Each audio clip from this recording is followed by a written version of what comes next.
Much. అందరికీ నమస్కారం. రాష్ట్ర ప్రయోజనాలకు సంబంధించి, రాష్ట్ర భవిష్యత్తుకు సంబంధించి అత్యంత ప్రాధాన్యత కలిగినటువంటి అంశం. ఎందుకంటే వాటర్ ఈజ్ లైఫ్, నీరు జీవాధారం. దేశాల మధ్య, రాష్ట్రాల మధ్య పోరాటాలు, యుద్ధాలు జరుగుతాయంటే నీళ్ల కోసం జరిగిన సందర్భాలు ఎన్నో ఉంటాయి. నీరు ఎంత ముఖ్యమైందో మనం చిన్నప్పుడు సింధు నాగరికత గురించో పుస్తకాల్లో చదువుకున్నప్పుడు ఎక్కడ నీరు ఉంటుందో అక్కడ నాగరికత ఉంటుందని కూడా చదివేవాళ్ళు. ఇవాళ తెలంగాణ ఉద్యమం పుట్టింది కూడా నీళ్ల నుంచే పుట్టింది. సో అంత ప్రాధాన్యత కలిగినటువంటి నీళ్లకు సంబంధించి ఈ రాష్ట్ర ప్రభుత్వము గుడ్లప్పగించి చూస్తూ రాష్ట్ర ప్రయోజనాలు తీవ్రంగా దెబ్బతింటుంటే, రాష్ట్రానికి తీరని నష్టం జరగబోతుంటే ఈ రాష్ట్ర ప్రభుత్వం పూర్తిగా విఫలం చెందుతా ఉంది. అందువల్ల అట్లాంటి ఒక ప్రధానమైనటువంటి అంశం మీద ఈరోజు మేము మాట్లాడాలనుకుంటా ఉన్నాం. ఇలా కాంగ్రెస్ ప్రభుత్వం అధికారంలోకి వచ్చిన తర్వాత రాష్ట్ర సాగునీటి ప్రయోజనాలు కాపాడడంలో పూర్తిగా విఫలం చెందింది రేవంత్ రెడ్డి ప్రభుత్వం. నాడు సమైక్య ఆంధ్రప్రదేశ్ లో సీమాంధ్ర నాయకుల వల్ల తెలంగాణ ప్రాంతానికి తీవ్రమైన నష్టం జరిగింది. నేడు స్వరాష్ట్రంలో కాంగ్రెస్ పాలకుల వల్ల, కాంగ్రెస్ నాయకుల రూపంలో ఈ రాష్ట్రానికి తీవ్రమైన నష్టం వాటిల్లుతా ఉంది. ఉమ్మడి పాలనలో కొనసాగిన జలదోపిడి నేడు కాంగ్రెస్ పాలనలో కూడా మళ్ళీ మొదలైంది. ఆనాడు ఉమ్మడి రాష్ట్రంలో కూడా ఇదే తెలంగాణ కాంగ్రెస్ నాయకుల చేతగంతనం వల్ల, ఇదే తెలంగాణ కాంగ్రెస్ పార్టీ నాయకుల యొక్క పదవుల కోసం పెదవులు మూసిన తీరు వల్ల ఆనాడు స్వరాష్ట్రంలో తీవ్రమైన నష్టం జరిగింది. నేడు కూడా మరి గురుదక్షిణ చెల్లించుకుంటున్నారా, పదవులు కాపాడుకోవడానికి పాకులాడుతున్నారా, కారణాలు ఏమైనా కూడా ఈ రాష్ట్రానికి, రాష్ట్ర ప్రజలకు శాశ్వత ద్రోహానికి ఈరోజు కాంగ్రెస్ పార్టీ పాల్పడతా ఉంది. ఒకటి కాదు, రెండు కాదు, శాశ్వతంగా 200 టీఎంసీల గోదావరి జలాలను తరలించుకుపోయేటువంటి కుట్ర జరుగుతూ ఉంది. గోదావరి బంకచెర్ల ప్రాజెక్ట్ ఏదైతే ఆంధ్రప్రదేశ్ ప్రభుత్వం తలపెట్టిందో, ఈ ప్రాజెక్టు నిర్మాణం వల్ల తెలంగాణకు తీవ్రమైన నష్టం జరగబోతా ఉంది. పైకి ఏం మాట్లాడుతున్నారు, ఏముంది, ఏదో సముద్రంలో కలిసే నీళ్లు తీసుకుపోతే తప్పేంది అని మాట్లాడుతా ఉన్నారు. మరి గోదావరిలో అన్ని నీళ్లు ఉన్నదే నిజమైతే, సముద్రంలో కలిసే నీళ్లు అయితే మరి తెలంగాణ రాష్ట్ర ప్రభుత్వము గోదావరి మీద ప్రాజెక్టులు చేపట్టి ఎందుకు మోకాలడ్డం పెట్టారు? తెలంగాణ ప్రభుత్వం చేపట్టిన ప్రాజెక్టులను రద్దు చేయాలని, అనుమతులు ఇవ్వొద్దని ఆ రోజు కేంద్ర ప్రభుత్వానికి లేఖల మీద లేఖలు ఎందుకు రాసిండ్రు? ఇదే చంద్రబాబు నాయుడు గారి ప్రభుత్వము ఆ రోజు కాళేశ్వరం ప్రాజెక్టుకు మనకు అన్ని అనుమతులు వచ్చినాయి. ఒకటి, అన్ని ప్రాజెక్టుకు రావాల్సిన సిడబ్ల్యూసి నుంచి 9 డైరెక్టరేట్ నుంచి తెచ్చాం, ఎన్విరాన్మెంట్ క్లియరెన్స్ తెచ్చాం, లాస్ట్ కు టిఏసి ద ఫైనల్ క్లియరెన్స్ కూడా ఆ రోజు మేము తెచ్చుకున్నాం. ఇదే తెలుగుదేశం ప్రభుత్వం ఆనాడు 2018లో అధికారంలో ఉన్నప్పుడు కేంద్ర జలవనరుల శాఖకు రాసిన ఉత్తరం ఇది. ఇందులో చాలా స్పష్టంగా ఏం రాస్తారంటే, Kaleshwaram project unilaterally without approval from FRMB, Apex Council or CWC against the provisions under section 84(3), 85(d) of AP Reorganization Act 2014. As per 11th schedule at para 7 of AP Reorganization Act 2014, no new projects based on water resources arrived at based on appropriate dependability criteria on Godavari or Krishna rivers can be taken by the state of Telangana or state of Andhra Pradesh without obtaining sanction from Apex Council. ఇది మీరు రాసిందే. అంటే ఆ రోజు కేంద్ర ప్రభుత్వం కాళేశ్వరం కొత్త project కాదు, Pranahita Chevella కొనసాగింపే Kaleshwaram project అని చెప్పి ఆ రోజు కాళేశ్వరానికి కేంద్ర ప్రభుత్వం అన్ని అనుమతులు కూడా ఇస్తుంది. ఇట్లా చాలా ఉత్తరాలు రాశారు. చివరికి మనం తుమ్మిళ్ళ లిఫ్ట్ ఇరిగేషన్, మన భక్త రామదాస్ లిఫ్ట్ ఇరిగేషన్ కట్టాం గోదావరి మీద. భక్త రామదాస్ అనేది కూడా ఆల్రెడీ ఉన్న ఆయకట్టే, ఎస్ఆర్ఎస్పీలో భాగంగా ఉన్న ఆయకట్టుకు పేదెందుకు నీళ్లు రావడం లేదని మనము చిన్న లిఫ్ట్ పెట్టి పాలేరు నియోజకవర్గానికి నీళ్లు ఇచ్చాము. ఈ లిఫ్ట్ కూడా ఆపేయాలి, దీన్ని రద్దు చేయాలి, ఈ లిఫ్ట్ కట్టనీయద్దు అని చెప్పి కూడా అప్పటి ఆంధ్రప్రదేశ్ ప్రభుత్వం కేంద్ర ప్రభుత్వానికి సిడబ్ల్యూసీకి లెటర్ రాసింది. ఇట్లా చాలా లెటర్లు, ఇది చంద్రబాబు నాయుడు గారు స్వయంగా రాసిన లెటర్స్. మీరు పాలమూరు ఎత్తిపోతల పథకానికి అనుమతి ఇవ్వద్దు, రెండు ఎత్తిపోతల పథకానికి అనుమతి ఇవ్వద్దు, ఇది కొత్త ప్రాజెక్టు, మీరు ఎట్లా స్టార్ట్ చేస్తారు, దీన్ని ఆపాలి అని చెప్పి స్వయంగా చంద్రబాబు నాయుడు గారు ఆయన ఓన్ హ్యాండ్ రైటింగ్ తో రాస్తుంది. ఇట్లా ఇవన్నీ ఒకటి కాదు రెండు కాదు, ఆంధ్రప్రదేశ్ ప్రభుత్వం రాసిన 20-30 లెటర్లు. తెలంగాణ ప్రాజెక్టులకు అడ్డుపడుతూ తెలంగాణ ప్రాజెక్టులను నిలిపివేయాలని, అనుమతులు ఇవ్వద్దని, మీరు ఎట్లా కడతారని కోర్టుల్లో కేసులు వేశారు. కేంద్ర ప్రభుత్వం దృష్టి తీసుకుపోయింది, గ్రీన్ ట్రిబ్యునల్ లో కూడా కేసు చేశారు. అయితే ఈరోజు మరి నేను అడుగుతా ఉన్నా, గోదావరి వరదశైల ప్రాజెక్టు కొత్త ప్రాజెక్టు కాదా?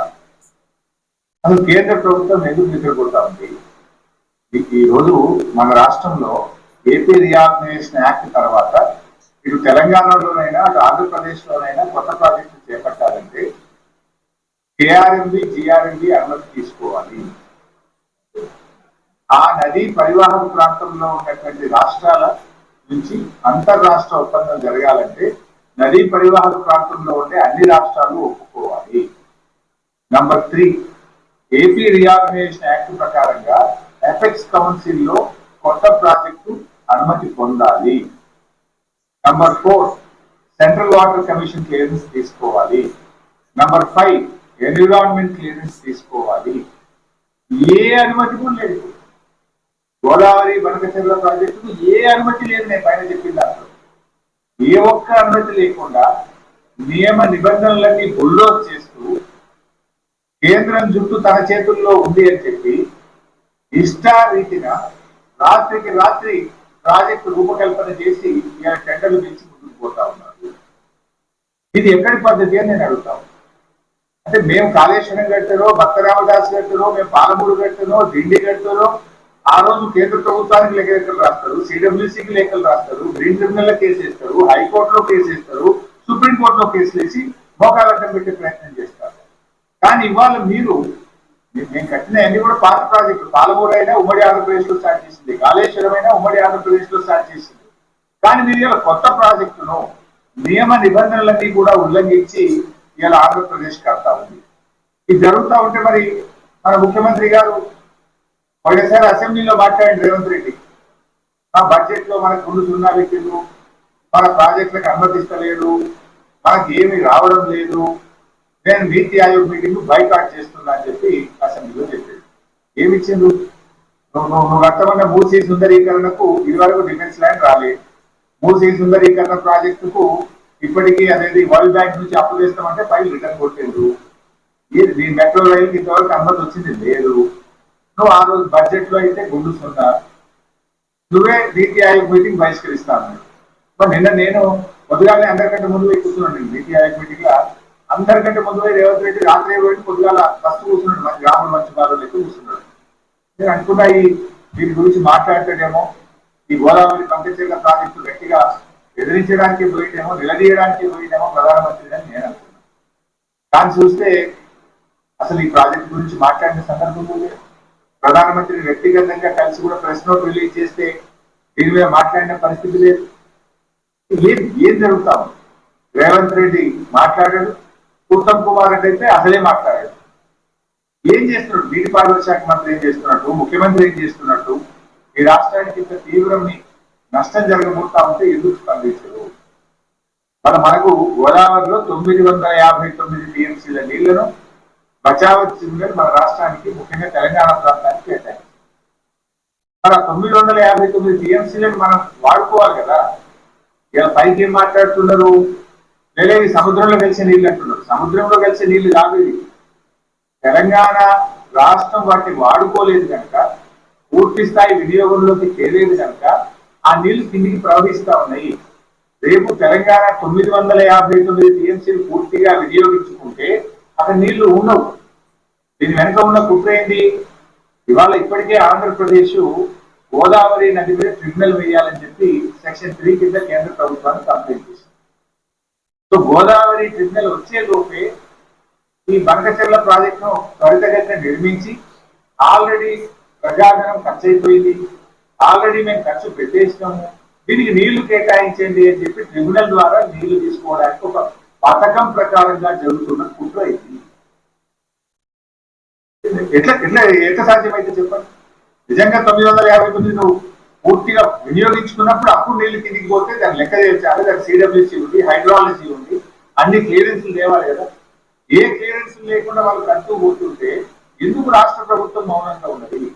ఎందుకు రాష్ట్ర ప్రభుత్వం దాన్ని అడ్డుకోలేకపోతున్నది? There are many forums. నేను నీతి ఆయోగ్ లో రేవంత్ రెడ్డి ఎందుకు ప్రశ్నించలేదు నేను అడుగుతా ఉన్నా. ఇంకా బాధ కలిగే అంశం ఏంటి? 8 ఎంపీలు కాంగ్రెస్ గెలిచి, 8 ఎంపీలు బీజేపీ గెలిచి, 16 ఎంపీలు గెలిస్తే ఏం లాభం ఈ రోజు రాష్ట్రానికి? బడ్జెట్ లో ఏమి రాదు. మన నీళ్లను కూడా తీసుకుపోతా ఉంటే బీజేపీ ఎంపీలు మాట్లాడారు, నా కాంగ్రెస్ ఎంపీలు మాట్లాడారు. పార్లమెంట్ లో స్తంభింపజేయాలి కదా. ఏం చేస్తున్నట్టు బీజేపీ ఎంపీలు కాదు, కాంగ్రెస్ ఎంపీలు? ఎవరికి కూడా బాధ్యత లేదా? ఒక రాష్ట్రంలో అధికారంలో ఉన్నారు, ఇంకొకటి కేంద్రంలో అధికారంలో ఉన్నారు. కేంద్రంలో అధికారంలో ఉన్న వాళ్ళు చట్టాన్ని ఉల్లంఘించి పక్క రాష్ట్రం నీళ్లు తీసుకుపోయే ప్రయత్నం చేస్తుంటే కేంద్రంలో ఆ చట్టాన్ని అమలు చేయాల్సినటువంటి వాళ్ళు ఆపే ప్రయత్నం చేయాలి. రాష్ట్రంలో అధికారంలో ఉన్న పార్టీ కానీ 8 ఎంపీలు కానీ ఇవాళ దాని మీద ఏ పోరాటం అయితే చేయాలో, లీగల్ గా కావచ్చు, చట్టపరంగా కావచ్చు, లేదా ప్రభుత్వ పరంగా కావచ్చు, లేదా ప్రజా పోరాటం కావచ్చు, దేనికి కూడా పట్టించుకోకుండా నిమ్మకు నీరెత్తినట్టుగా రాష్ట్రంలో ఉన్న కాంగ్రెస్ పార్టీ, కాంగ్రెస్ ప్రభుత్వం ఈరోజు మొదలు నిద్రపోతున్నటువంటి పరిస్థితి ఉంది. ఇలా ముఖ్యంగా ఈ రాష్ట్రం నుంచి 2 కేంద్ర మంత్రులు కిషన్ రెడ్డి గారు, బండి సంజయ్ గారు, మీకు బాధ్యత లేదా అని అడుగుతా ఉన్నారు. మీరు ఈ రాష్ట్రానికి ప్రాతినిధ్యం వహిస్తూ ఈ రాష్ట్రానికి అన్యాయం జరుగుతా ఉంటే మీరు ఏం చేస్తున్నారు అని నేను అడుగుతా ఉన్నాను. కిషన్ రెడ్డి గారు మీరు చాలా సీనియర్ నాయకుడు, ఎమ్మెల్యేగా కూడా పనిచేశారు. మరి మీరు సిడబ్ల్యూసికి వెళ్ళి ఏ రకంగా గోదావరి బనకచెర్లకు అనుమతిస్తారో ప్రశ్నించారా? కేబినెట్ మీటింగ్ లో ప్రధానమంత్రి గారికి మీరు చెప్పరా? ఇలా ఎంత దుర్మార్గం అంటే ఏ అనుమతి లేదు దానికి. నా జిఆర్ఎంకి అనుమతి లేదు, సిడబ్ల్యూసి అనుమతి లేదు, ఎన్విరాన్మెంట్ క్లియరెన్స్ లేదు, అపెక్స్ కమిటీ అనుమతి లేదు. ఏ అనుమతి లేకుండానే కేంద్ర ప్రభుత్వం 50% నిధులు గ్రాంట్ చెల్లిస్తుందట. మరో 50% నిధులు ఎఫ్ఆర్బిఎం కు అదనంగా అప్పు తెచ్చుకోవడానికి అనుమతిస్తుంది అని చెప్పి చంద్రబాబు నాయుడు గారు స్వయంగా ప్రెస్ మీట్ లో చెప్తున్నారు, పత్రికల్లో వార్తలు వస్తుంది. ఎట్లా ఇస్తారు? ఒక చిన్న చెరువు కట్టాలంటేనే ఎన్విరాన్మెంట్ క్లియరెన్స్ అడుగుతారు, ఒక చిన్న ప్రాజెక్ట్ కట్టాలంటేనే మీకు వాల్తా చట్టము, ఈ చట్టము, ఆ చట్టము, రకరకాల అనుమతులు అడుగుతారు. ఇంత పెద్ద ప్రాజెక్ట్, ఇంటర్లింకింగ్ ఆఫ్ రివర్స్, ఒక నదిని ఇంకో నదికి కలిపేటువంటి ప్రాజెక్టుకు మరి దాంట్లో అంతర్రాష్ట్ర సమస్యలు కూడా ఉన్నాయి. మహారాష్ట్ర ఉంది, కర్ణాటక ఉంది, తెలంగాణ ఉంది. పైన ఎగువ ఉన్న రాష్ట్రాల అభిప్రాయాలు తీసుకోరా? జిఆర్ఎంబి అనుమతి తీసుకోరా? ఇవి లేకుండా మరి ఎట్లా కేంద్ర ప్రభుత్వం ఆర్థిక పరమైన అనుమతిస్తుంది? ఎట్లా కేంద్ర ప్రభుత్వం ఈ ప్రాజెక్టు కట్టడానికి అనుమతిస్తుంది? మరి కేంద్రం అనుమతిస్తుంటే ఆ ప్రభుత్వంలో ఉన్న కిషన్ రెడ్డి, బండి సంజయ్లు ఎందుకు మౌనంగా ఉంటున్నారు? రాష్ట్ర ప్రయోజనాలు మీకు పట్టవా? మీ పదవులే మీకు ముఖ్యమా? తెలంగాణ రాష్ట్ర ప్రయోజనాలు మీకు ముఖ్యమా అని నేను అడుగుతా ఉన్నా. మీకు బాధ్యత లేదా అని నేను అడుగుతా ఉన్నా. అడగండి, ప్రశ్నించండి, మన రాష్ట్ర ప్రయోజనాలు కాపాడండి. అవసరమైతే కిషన్ రెడ్డి గారు ఆల్ పార్టీ డెలిగేషన్ లీడ్ చేయండి, మేమందరం వస్తాం ప్రధానమంత్రి గారి దగ్గరికి. ఈ రాష్ట్రం నుంచి కేంద్ర కేబినెట్ మంత్రిగా ఉన్న కిషన్ రెడ్డి గారు అన్ని పార్టీలను తీసుకుపోయి తెలంగాణ ప్రయోజనాలు కాపాడవలసిన బాధ్యత మీ మీద ఉన్నది. పదవిలో ఉండడం ముఖ్యం కాదు, ప్రజల ప్రయోజనాలు ముఖ్యం. ప్రజల యొక్క, ఈ రాష్ట్రం యొక్క ప్రయోజనాలు మీరు కాపాడలేకపోతే ఆ పదవిలో ఉండే అర్హత కూడా మీకు లేదు అని చెప్పి మనం చేస్తా ఉన్నాం. ఎట్లా ఇస్తారు? నిధులు ఎట్లా ఇస్తారు? అసలు ఆ project zero permissions, neither CWC, nor GRMB, nor environment clearance, nor interstate agreement, nothing. ఈ దానికి ఏ రకంగా ఇస్తారో నేను అడుగుతా ఉన్నా. ఇంకా ఉల్టా బాధ కలిగే అంశం ఏంటంటే తెలంగాణ ప్రభుత్వం అన్ని అనుమతులతో మనం కాళేశ్వరం ప్రాజెక్టును త్వరితగతిన పూర్తి చేయాలి, తెలంగాణ ప్రజల రైతుల దాహార్తిని తీర్చాలని చెప్పి మనము కేంద్ర ప్రభుత్వ సంస్థల నుంచి అప్పు తెచ్చుకున్నాం. ప్రైవేట్ బ్యాంకులు కాదు, రేవంత్ రెడ్డి లెక్క 170 కోట్ల బ్రోకర్ ఫీజు లంచం ఇచ్చి భూములు కుదబెట్టి షేర్ మార్కెట్లు లేదే. మేము కేంద్ర ప్రభుత్వ సంస్థ ఆర్ఈసి పిఎఫ్సి దగ్గర మనం అప్పు తెస్తే ఇదే కేంద్ర ప్రభుత్వం ఇది ఎఫ్ఆర్బిఎం కంటే అదనంగా ఉన్నది అని రికవరీ పెట్టింది. మన మీద రికవరీ పెట్టింది కేంద్ర ప్రభుత్వం. మీరు అప్పు తెచ్చింది ఎఫ్ఆర్బిఎం పరిమితి దాటారు అని చెప్పి మనకేమో రికవరీ పెట్టారు. కానీ ఇప్పుడు ఆంధ్రప్రదేశ్కి ఏమంటున్నారు, మీకు 40,000 కోట్లు గ్రాంట్గా ఇస్తాం, ఇంకో 40,000 కోట్లు అదనంగా అప్పు తెచ్చుకోవడానికి ఎఫ్ఆర్బిఎం పరిమితులు దాటి కూడా మీకు పర్మిషన్ ఇస్తారు. ఆంధ్రప్రదేశ్ కోనీకి తెలంగాణ కోనీక ఏం మేము భారతదేశంలో భాగంగా కాదా? భారతదేశ అభివృద్ధిలో తెలంగాణ భాగస్వామ్యం లేదా? ఎందుకు తెలంగాణ పట్ల బీజేపీకి ఇంత కక్ష అని నేను అడుగుతా ఉన్నాను. ఎందుకు బీజేపీ తెలంగాణ మీద పగబట్టింది అని నేను అడుగుతా ఉన్నాను. ఇవాళ మీరు పోలవరం జాతీయ ప్రాజెక్ట్ ఇచ్చారు ఆంధ్రప్రదేశ్, సంతోషం, మీ వెల్కమ్, మాకేం జలసి లేదు. మాకెందుకు జాతీయ ప్రాజెక్ట్ ఇవ్వరు? మా పాలమూరు ఎత్తిపోతల పథకానికి ఎందుకు ఇవ్వరు? మా కాళేశ్వరంకి ఎందుకు ఇవ్వరు? మా సీతారామ ప్రాజెక్టుకి ఎందుకు ఇవ్వరు? ఆంధ్రప్రదేశ్ కి ఆల్రెడీ పోలవరం జాతీయ ప్రాజెక్ట్ ఇచ్చారు. ఇప్పుడు రెండవది గోదావరి మంటచెర్లకు కూడా 80,000 కోట్ల రూపాయలు ఇస్తున్నట్టు. దానికి 80,000 ఇస్తారు, పోలవరం 80,000 కోట్లు, దాదాపు 80,000 దాటుతుంది పోలవరం కూడా. అంటే 1,60,000 కోట్ల రూపాయలు ప్రాజెక్టుల నిర్మాణానికి ఆంధ్రప్రదేశ్ కు సమకూరుస్తున్నారు. అందులో ఒక పై సంబంధమైన తెలంగాణకి ఇచ్చారా? 1%, 1,600 కోట్లను ఇచ్చారా అని అడుగుతా ఉన్నాను. ఈయనప్పుడు 8 ఎంపీలు బీజేపీ గెలిచి ఏం ప్రయోజనం? 2 కేంద్ర మంత్రులు ఈ రాష్ట్రం నుంచి ఉండి ఏ ప్రయోజనం? మీరున్నది పదవులు అనుభవించడానికా, ప్రజలకు సేవ చేయడానికా? ఈ రాష్ట్ర హక్కులు కాపాడడానికా? ఈ రాష్ట్ర హక్కులు హరిస్తుంటే కళ్ళు మూసుకొని కూర్చోడానికి ఉందా అని చెప్పి నేను అడుగుతా ఉన్నా.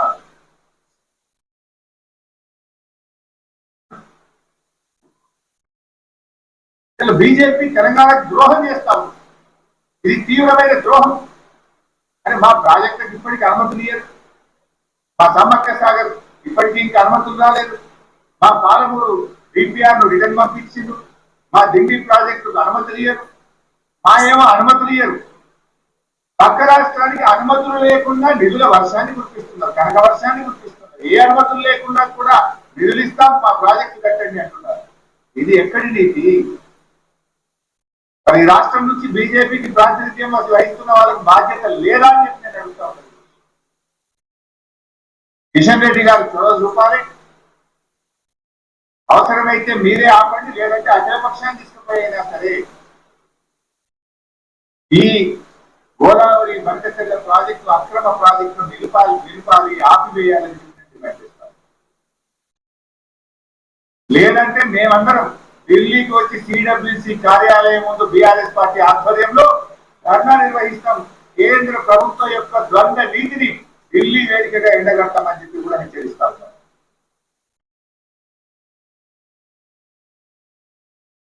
ఇవాళ కేసీఆర్ గారు చాలా ముందు చూపుతాం. ఆనాడు గోదావరి ట్రిబ్యునల్ వచ్చే ప్రమాదం ఉంది, కృష్ణాలో మనకు ఎక్కువ షేర్ వస్తుంది కనుక కృష్ణాలో మనకు స్కోప్ ఎక్కువ ఉన్నాయి. 9 ఏళ్లు పోరాడి సుప్రీంకోర్టు మెట్లెక్కి కేసీఆర్ గారు సెక్షన్ 3ని కొత్త ట్రిబ్యునల్ ను కృష్ణా నది మీద సాధించారు. ఎందుకు? అక్కడ మనకు పరివాహక ప్రాంతం ఎక్కువ ఉంది, మనకు నీటి వాటా పెరుగుతుందని చెప్పి మేము సాధించిన వాళ్ళు. గోదావరి మీద కూడా ఏదో ఒక రోజు ట్రిబ్యునల్ వస్తుందని ముందు చూపుతో కేసీఆర్ గారు ఇవాళ ప్రాణహిత చేవలకు ఆ రోజు 160 టీఎంసీలు ఉంటే కాళేశ్వరం ప్రాజెక్టుకు 240 టీఎంసీల నీటి కేటాయింపులు చేసినాం. దేవాలయాలకు 38 టీఎంసీలు ఉంటే 60 టీఎంసీల నీటి కేటాయింపులు చేశారు. సీతమ్మ సాగర్ కు 67 టీఎంసీలు నీళ్లు కేటాయించాం. సమర్థ సాగర్ కు 47 టీఎంసీలు కేటాయించాం. చెరాక కొరాకాకు 5 టీఎంసీలు, వార్ధా ప్రాజెక్టు తమిళహట్టి దగ్గర 20 టీఎంసీలు. ఇట్లా ఆ 969 టీఎంసీల మనకు నీటి కేటాయింపుల్లో దాదాపు 950 టీఎంసీలకు నీళ్లు కేటాయించి ప్రాజెక్టును ప్రారంభించుకున్నాం, కొన్ని పూర్తి చేసుకున్నాం, కొన్ని ప్రాసెస్ ఉన్నాయి. దాన్ని మీరు కొనసాగించి హక్కులు కాపాడతారా? ఇవాళ నీవు ప్రాజెక్ట్ పూర్తి చేయలేదు, నువ్వు పూర్తిగా నీళ్లు వాడతలేవు అంటే నీళ్ళు కిందికి పోతుంది.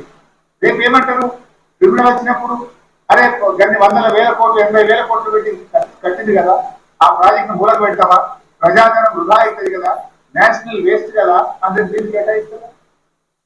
ఇది ఒక కుట్ర, ఇది ఒక పథకం ప్రకారంగా జరుగుతుంది. మరి అన్ని నీళ్లుండి సముద్రంలో కలుపుతున్న నిజమే అయితే చంద్రబాబు నాయుడు గారు ఆ రోజు కాళేశ్వరం ప్రాజెక్టు అనుమతులు ఎందుకు రద్దు చేయమన్నారు? ఆ రోజు భక్తరామ్ గారి ప్రాజెక్టు అనుమతులు ఎందుకు రద్దు చేయమన్నారు? మీకు సమాధానం చెప్పాలి. వీళ్ళు బాగున్నాయట ఎందుకు ఆ రోజు ఎందుకు ఆపమని ఎక్కడ రాష్ట్రం? ఇది ఒక కుట్ర.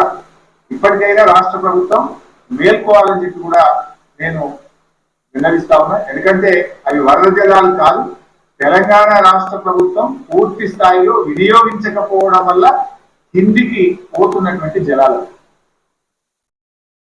ఇకపోతే మరొక విషయంలో బీజేపీ తెలంగాణ ద్రోహం చేస్తాము. ఇప్పుడు బచావతి గోదావరి జిల్లాలో ఒక అవార్డు ఇచ్చింది. పోలవరం ద్వారా 80 టీఎంసీల నీళ్లను మళ్లించినట్టయితే, ఏది కృష్ణా పరివాహక ప్రాంతానికి మళ్లించినట్టయితే ఆ 80 టీఎంసీలు పైన ఎగువన ఉన్న రాష్ట్రాలకు చెల్లుతాయి అని స్పష్టంగా బచావత్ అవార్డు ఇచ్చింది. బచావత్ అవార్డు అనేది భగవద్గీత. ఈ దేశంలో అది సుప్రీంకోర్టు కూడా దానికి ఇంటర్ఫియర్ కాదు, అది భగవద్గీత లాంటిది. ఆ బచావత్ అవార్డు ఏం చెప్పిందంటే ఆ 80 టీఎంసీల్లో తెలంగాణకు 45 టీఎంసీలు, అదేవిధంగా కర్ణాటకకు 25 టీఎంసీలు, మహారాష్ట్రకు 14 టీఎంసీలు. ఆ బచావత్ అవార్డు ప్రకారం కర్ణాటక అప్లై చేసింది సిడబ్ల్యూసి. ఇక వాళ్ళు ఆంధ్రప్రదేశ్ పట్టిసీమ పెట్టి నీళ్లు డైవర్ట్ చేసిండ్రు, మాకు 25 టీఎంసీలు ఇయ్యంటే అప్పర్ భద్రా ప్రాజెక్టు 25 టీఎంసీలు కేటాయిస్తూ ఢిల్లీ వాళ్ళు సిడబ్ల్యూసి అన్నారు. అదేవిధంగా మహారాష్ట్ర వాళ్ళు కూడా ఈ 14 టీఎంసీలు మాకు చెందుతాయి, బచావత్ అవార్డు ఇచ్చింది. ఎందుకంటే వాళ్ళు పోలవరంకు నీళ్లు డైవర్ట్ చేసిండ్రు అంటే ఆ 14 టీఎంసీలను అలో చేస్తూ కేంద్ర బీజేపీ ప్రభుత్వం సెంట్రల్ వాటర్ కమిషన్ అనుమతించింది. అదే పద్ధతిలో తెలంగాణ మనం 45 టీఎంసీలు మాకు దక్కుతాయి, ఓ బచావత్ అవార్డు ఇచ్చింది.